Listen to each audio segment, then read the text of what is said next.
येत्या 4 ते 5 दिवसांमध्ये टप्प्याटप्प्याने आपण या लाभाचं वितरण करणार आहोत। महिलांना आज आपण पहिल्या दिवशी लाभ वितरित करत आहोत। असंच उद्या, परवा आणि आणखीन पुढचे 2 दिवस असे 4 दिवस रोज महिलांना लाभ। तर अशा प्रकारे मित्रांनो तुम्हाला संपूर्ण माहिती ही लाईव्ह दाखवल्या जाणार, परंतु तुम्हाला डेली अपडेट 9434 या चॅनलला सबस्क्राइब करून बेल नोटिफिकेशनला प्रेस करून ठेवणे गरजेचे असणार आहे, तरच तुमच्याकडे हर एक व्हिडिओची न्यू आणि महत्त्वपूर्ण नोटिफिकेशन येत राहील। तर मित्रांनो तुम्हाला चॅनलला नक्कीच सबस्क्राइब करून ठेवायचं आहे। तर बघा तुम्हाला संपूर्ण माहिती हे व्हिडिओमध्ये लाईव्ह सांगितल्या जाणार आणि लाईव्ह दाखवल्या सुद्धा जाणार, तर व्हिडिओ एंडपर्यंत तुम्हाला बघायचं आहे। तर न्यूजच्या माध्यमातून भरपूरशी माहिती तुम्हाला क्लिअर होऊन जाणार की मुख्यमंत्र्यांनी आणि मंत्रींनी जे आदिती तटकरे असणार आहे बाल विकास मंत्री, तर त्यांनी देखील तुम्हाला काय महत्त्वपूर्ण माहिती सांगितलेली आहे तर ते सुद्धा तुम्हाला लाईव्ह हे व्हिडिओमध्ये दाखवल्या जाणार। तर तुम्हाला चॅनलला नक्कीच सबस्क्राइब करून ठेवायचं आहे। तर तुम्हाला नॉन स्टॉप महत्त्वपूर्ण हा व्हिडिओ असणार आहे, तर तुम्हाला नॉन स्टॉप व्हिडिओला एंडपर्यंत बघायचं आहे आणि बघणे गरजेचे असणार आहे, तरच तुम्हाला सविस्तर माहिती समजणार आहे आणि पूर्ण तुमचे डाऊट्स हे क्लिअर होऊन जाणार। तर नॉन स्टॉप व्हिडिओला तुम्हाला बघायचं आहे। तर बघा संपूर्ण माहिती। वर्धा जिल्ह्यातून आहेत, पालघरमधून आहेत, काही यवतमाळमधून आहेत, काही नांदेडमधून आहेत, काही म्हणजे अशा बऱ्याचशा जिल्ह्यांमधून साधारणपणे 2-3 तर बघा तुम्ही आतापर्यंत जर चॅनलला सबस्क्राइब नसेल केले तर तुम्हाला सबस्क्राइब करून ठेवायचं आहे, जेणेकरून तुमच्याकडे महत्त्वपूर्ण नोटिफिकेशन येत राहील। तर चॅनलला तुम्हाला सबस्क्राइब करून ठेवायचं आहे। तर बघा संपूर्ण माहिती हे तुम्हाला लाईव्ह स्टेप बाय स्टेप आणि डिटेल्समध्ये तुम्हाला संपूर्ण माहिती समजून सांगितल्या जाणार आहे न्यूजच्या माध्यमातून। तर बघा संपूर्ण माहिती। मला आपल्या सर्वांच्या माध्यमातून लाडक्या बहिणींना सांगायचंय की ही जी की कुठलेही निकष आम्ही बदल केलेले नाहीयेत। 2.5 लाखाचं उत्पन्न त्याच्यापेक्षा कमी असणं लाभार्थी असण्यासाठी हे आम्ही त्या ठिकाणी निश्चित आधीच केलेलं होतं। दुचाकी वाहन असावं, 4 चाकी वाहन नसावं हे आम्ही त्या ठिकाणी निश्चित हे केलेलं होतं। ते राज्यातल्या रहिवासी असाव्या, सरकारी नोकरदार नसाव्या, हे जे सगळे निकष आहेत हे पहिल्या शासन निर्णयामध्ये फेब्रुवारी महिन्यामध्ये जसे जसे रजिस्ट्रेशनच्या चौकशा होत जातील त्या पद्धतीने ही होणार आहे। आणि आम्ही कुठल्याही गरजू महिला आणि जी पात्र आहे योजनेसाठी, मला आपल्या सर्वांच्या माध्यमातून लाडक्या बहिणींना सांगायचंय की ही जी शासन निर्णय जो आम्ही लाडक्या बहिणीचा निर्गमित केला याच्यामध्ये आम्ही कुठलाही बदल केलेला नाहीये। ही मला सर्व आपल्या माध्यमातून लाडक्या बहिणींना सांगायचंय की कुठलेही निकष आम्ही बदल केलेले नाहीयेत। 2.5 लाखाचं उत्पन्न त्याच्यापेक्षा कमी असणं लाभार्थी असण्यासाठी हे आम्ही त्या ठिकाणी निश्चित आधीच केलेलं होतं। दुचाकी वाहन असावं, 4 चाकी वाहन नसावं हे आम्ही त्या ठिकाणी निश्चित हे केलेलं होतं। ते राज्यातल्या रहिवासी असाव्या, सरकारी नोकरदार नसाव्या, हे जे सगळे निकष आहेत हे पहिल्या शासन निर्णयामध्ये निर्गमित केलेले आहेत। त्याच्यामध्ये कुठलाही बदल आम्ही केलेला नाहीये। आम्ही ज्या वेळेला पहिलं ऑगस्ट महिन्यामध्ये ज्या वेळेला स्क्रुटिनी चालू केली त्यावेळेला 70-75 हजार अर्ज असे होते की जे पात्र होत नव्हते, जे त्यावेळेला ड्रॉप करण्यात आले होते। सप्टेंबरमध्ये स्क्रुटिनी केली त्यावेळेला तर 1 लाखापेक्षा अधिक असे अर्ज होते की जे पात्र होत नव्हते। त्याच्यानंतर ऑक्टोबर महिन्यामध्ये सुद्धा त्या पद्धतीनं होतं। त्यामुळे अशा पद्धतीचं लाभार्थ्यांची संख्या कमी जास्त होणं हे काही अचानक केलेलं आहे अशातला काही भाग नाही। आणि निकषांमध्ये काही तक्रारी ज्या ऑक्टोबर, नोव्हेंबर, डिसेंबर महिन्यामध्ये ज्या प्राप्त झालेल्या आहेत, जे एका ह्याच्यावरून 2-2, 3-3 वेळा लाभ घेत आहेत अकाउंट्समधनं, किंवा ज्यांच्यात 4 चाकी वाहनं आहेत पण तरी सुद्धा ते अशा जे काही कंप्लेंट बेस्ड आहेत त्या संदर्भातली चौकशी करून त्यांचा आधीचा कुठलाही लाभ आम्ही त्यांच्या अकाउंटमधून परत घेतलेला नाही। अशा पद्धतीचा कुठला निर्णय झालेला नाही। फक्त क्रॉस व्हेरिफिकेशनमध्ये जे पात्र ठरत नाहीयेत त्यांना त्या महिन्यापासूनचा लाभ हा बंद करण्याच्या दृष्टिकोनातून आम्ही त्या ठिकाणी ही पावलं उचललेली आहेत। निवडणुकीच्या आधी आपण असल्या प्रकारची कुठलीही स्क्रुटिनी न करता आम्ही असल्या प्रकारची आता मात्र निवडणूक संपल्यानंतर मी आपल्याला त्या संदर्भातली माहिती ही मगाशी सुद्धा दिली की आम्ही ऑगस्ट महिन्यामध्ये ज्या वेळेला आम्ही स्क्रुटिनी करायला सुरुवात केली त्याही वेळेला 77,000 पेक्षा अधिक महिला या अपात्र झालेल्या होत्या। ऑगस्ट महिन्यामध्ये, सप्टेंबरमध्ये केली त्याही वेळेला 1 लाखापेक्षा झाल्या होत्या। ही एक कंटिन्युअस प्रोसेस आहे।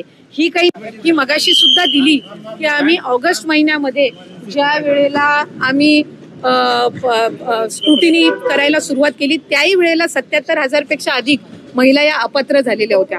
ऑगस्ट महिन्यामध्ये, सप्टेंबरमध्ये केली त्याही वेळेला 1 लाखापेक्षा झाल्या होत्या। ही एक कंटिन्युअस प्रोसेस आहे।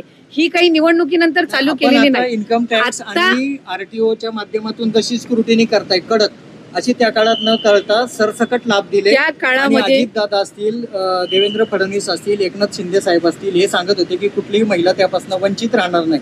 प्रत्यक्षात आता मात्र सरकार स्क्रुटिनी आणि जास्तीत जास्त महिला मला असं वाटतंय की काही विरोधक आणि काही माध्यम अशा पद्धतीचा अपप्रचार करत आहेत।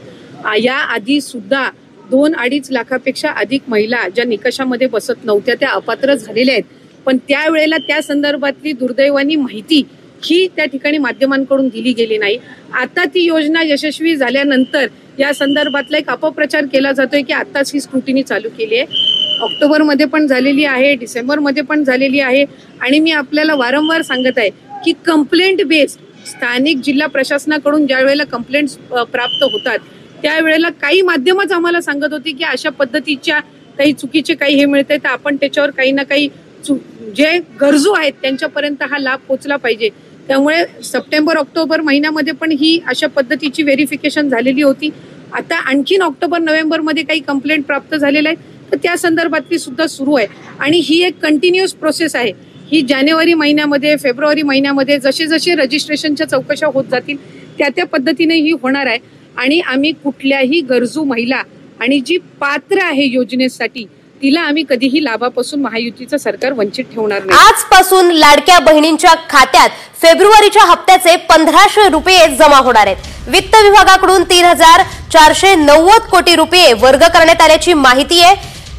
डिसेंबर अखेर 2,46 लाख महिला लाभार्थी होत्या, त्यातील 5 लाख महिला अपात्र ठरल्या। त्यामुळे जानेवारीपर्यंत 2,41 लाख लाभार्थी महिला आहेत, मात्र अजूनही अनेक महिला अपात्र ठरण्याची शक्यता आहे।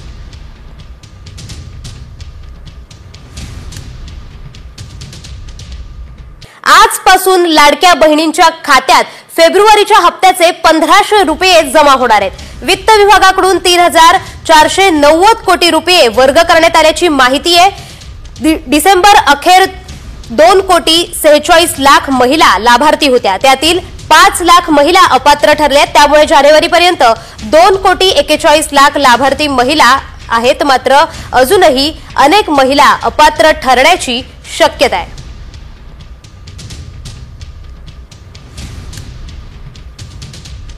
सरसकट स्क्रुटिनी होणार नाहीये। एक आम्ही कंप्लेंट बेस्ड ज्या स्क्रुटिनी आहेत आम्ही सुरुवातीपासून त्या संदर्भातली स्पष्टता दिली, पण ज्या संदर्भातल्या कंप्लेंट झालेल्या आहेत त्या बाबी साधारणपणे आम्ही सगळीकडे व्हेरीफाय करणार आहोत। उदाहरणार्थ 2.5 लाखाच्या पेक्षा कमी उत्पन्न असणाऱ्यांना आपण लाभ देतो, पण स्क्रुटिनी ज्या वेळेला आम्हाला या संदर्भातल्या अनेक तक्रारी ज्या वेळेला स्थानिक प्रशासनाकडून मिळत आहेत किंवा काही स्वइच्छेने सुद्धा काहींनी ॲप्लिकेशन केलेले आहेत किंवा डोमेसाईल सर्टिफिकेटची एक अट आहे, म्हणजे आपल्या राज्यातल्या जे स्थायिक आहेत त्याच महिलांना आपण याचा लाभ देतोय।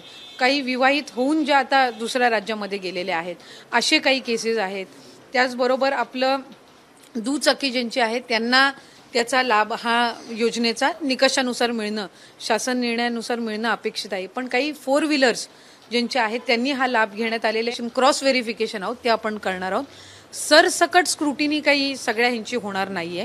ज्यांचं उत्पन्न 1 लाखापेक्षा कमीच असेल किंवा ज्यांनी ह्याच निकषानुसार अर्ज भरलेले आहेत त्यांचा स्क्रुटिनीचा काही विषय येत नाही। ह्या जे 5 पॅरामीटर्स आपण ठरलेले आहेत याच्यानुसार क्रॉस व्हेरिफिकेशन आपण करणार आहोत। मेजरली 60-70% चंक असा आहे जे असे ना तसे ज्यांचं जे पिवळा आणि केशरी कार्ड धारक आहेत यांचं उत्पन्नच 2.5 लाखापेक्षा कमी आहे, यांचं 1 लाखच उत्पन्न आहे म्हणून ते पिवळा आणि केशरी कार्ड धारक आहेत, त्याच्यामुळे ते तसेही ह्या निकषांमध्ये स्क्रुटिनीच्या बसत नाही आहेत। एक ज्यांची दुचाकीच वाहनं आहेत किंवा ज्यांचं कुठेही त्या ह्याच्यातलं रजिस्ट्रेशन नाहीये ते तसंही या निकषामध्ये बसत नाहीयेत। एक ज्यांचे आधार कार्ड आणि बँकेच्या खात्याचा नंबर मॅच होतोय ते तसेही या स्क्रुटिनीमध्ये हे होत नाहीयेत।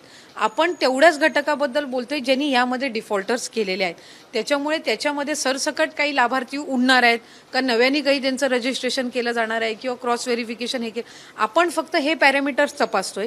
ह्या पॅरामीटर्समध्ये ज्यांचं काही डिफॉल्टर्स असतील त्यांचे जे काही त्या बाबतीतला निर्णय तो आपण घेणार आहोत, पण याच्यामध्ये जे तुमचे मूळ लाभार्थी जे 70-75% किंवा 80% अधिक जे ते त्या ह्याच्यामध्ये ऑलरेडी त्या पॅरामीटर्समध्ये आहेत, त्याच्यामुळे त्यांचं याच्यामध्ये त्यांना काही डॅमेज होण्याचं किंवा त्याच्यामध्ये काही क्रॉस व्हेरीफाय होण्याचा काही विषय येत नाहीये।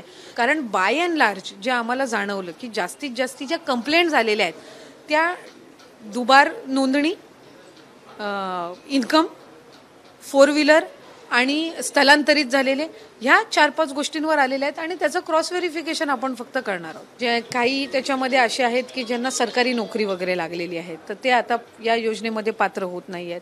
तर जे सरकारी चलन पद्धतीनं आहे, तर त्या पद्धतीनं ती रिकव्हरी त्या केसेसपुरती फक्त ज्यांना सरकारी नोकरी लागून ते आता त्या निकषामध्ये बसत नसतील, अशा पद्धतीचे जर कुठे झाले असेल तर ते त्या पद्धतीने आहे.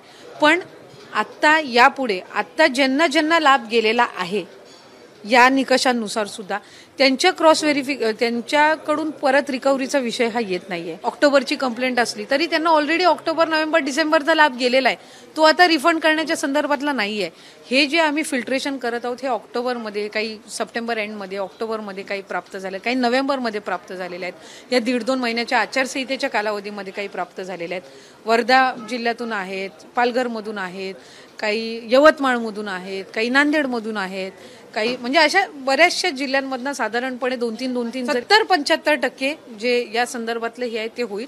आणि जसे जसे येत जातील त्या पद्धतीनं त्याचं क्रॉस व्हेरिफिकेशन होत जाईल. कुठेही याच्यामध्ये आम्ही जे लाभार्थी आहेत, जे निकषामध्ये बसलेले आहेत, ज्यांना लाभ त्या ह्या निकषांमध्ये आहे त्यांना मिळत आहे, त्यांना कुठेही धक्का लागणार नाही. पण त्या निकषांच्या पलीकडे कंप्लेंट्स जे आलेले आहेत आणि त्यांना जो अधिकचा लाभ किंवा चुकीचा लाभ मिळतोय, आपल्याकडे नमो शेतकरी योजना आहे. आमच्या GR मध्ये एक गोष्ट नमूद केलेली आहे की जर कुठल्या दुसऱ्या योजनेचा तुम्ही लाभ घेत असाल पण तो 1500च्या कमी असेल, तर वरची जी रक्कम आहे ना, समजा आता नमो शेतकरीचा लाभ 1000 आहे, 1000 रुपयाचा त्यांना लाभ मिळतो, आपल्या योजनेचा लाभ 1500, तो 1000चा लाभ तर त्यांना कायम आहे, त्याच्यातून तर आपण त्यांना आता हे नाही करणार कारण ते त्याच्यात लाभार्थी आहेत. आपल्याला ती ब्रॅकेट अमाऊंट जी आहे ना वरची जी राहते ती त्या ठिकाणी फक्त 500ची भरून काढणे, म्हणजे मिनिमम 1500चा लाभ, 1500चा लाभ हा त्यांना असणार आहे. त्याच्यासाठी आम्हाला त्या संबंधित डिपार्टमेंटसोबत त्याचं कोऑर्डिनेशन करावं लागणार आहे. परिवहन विभागासोबत हे 2 चाकी आणि 4 चाकीचं जे आहे ते क्रॉस व्हेरिफिकेशन करावं लागणार आहे. आम्हाला IT डिपार्टमेंटकडे उत्पन्नाचं जे हे आहे 2.5 लाखाचं ते आपल्याला करावं लागणार आहे. KYC साठी आम्हाला सेंट्रल गव्हर्नमेंटची आधारची परवानगी त्या निमित्ताने लागणार आहे, तर ते आपण त्यामध्ये करणार आहोत. तर ज्या डिपार्टमेंटसोबत ते निगडीत असेल त्या डिपार्टमेंटसोबत आम्ही त्याचं जे क्रॉस व्हेरिफिकेशन आहे डेटाचं ते करणार आहोत. तर अशा प्रकारे भरपूरशी माहिती ही न्यूजच्या माध्यमातून तुम्हाला कळवण्यात आली मित्रांनो. तर लाईव्ह न्यूज तुम्ही बघले तर बघू शकता, ज्यांचं पिवळं आणि केसरी राशन कार्ड असणार आहे तर त्यांना इथे कुठलंही टेन्शन घ्यायची गरज नसणार आहे. तर भरपूरसे डाऊट आणि भरपूरशी माहिती हे तुमची इथे क्लिअर झालेली असेल. तर मित्रांनो, व्हिडिओ आवडला असेल तर व्हिडिओला लाईक नक्की करा, आपल्या मित्राला मैत्रिणीला शेअर नक्की करा आणि असेच कामाचे व्हिडिओ बघण्यासाठी डेली अपडेट 97 या चॅनलला सबस्क्राईब करून बेल नोटिफिकेशनला प्रेस करून ठेवणे गरजेचे असणार आहे. तरच तुमच्याकडे हर एक व्हिडिओची न्यू आणि महत्त्वपूर्ण नोटिफिकेशन अशी येत राहील. तर मित्रांनो, चॅनलला तुम्हाला नक्की सबस्क्राईब करून ठेवायचं आहे. तर चला येऊया नेक्स्ट व्हिडिओमध्ये.